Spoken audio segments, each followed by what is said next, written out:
हम गुंजन चौधरी मैथिली गुंजन चैनल पर समस्त मिथिलावासी के प्रणाम करै छी। आइ हम एकटा भगवती के गीत लऽ कऽ उपस्थित छी। कोशिश करै छी जे ई गीत अहाँ सबके जरूर पसंद आयत। नया शहर कलकत्ता हो राजा, जहाँ बिराजे महाकाली। नया शहर कलकत्ता हो राजा, जहाँ बिराजे महाकाली। केओ चढ़ावे माँ के अक्षत चानन, केओ चढ़ावे माँ के अक्षत चानन। माहे केओ चढ़ावे फुलहारी हो राजा, जहाँ बिराजे महाकाली।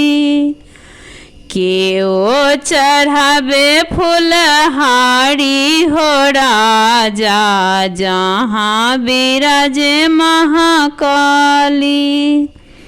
सेवक चढ़ावे माँ के अक्षत चानन, सेवक चढ़ावे माँ के अक्षत चानन। माहे माली चढ़ावे फुलहारी हो राजा, जहाँ बिराजे महाकाली। माली चढ़ावे फुलहारी हो राजा, जहाँ बिराजे महाकाली। केओ चढ़ावे माँ के करिया छागर, केओ चढ़ावे माँ के करिया छागर। माहे केओ चढ़ावे फुलहारी हो राजा, जहाँ बिराजे महाकाली। जहाँ बिराजे महाकाली हो राजा।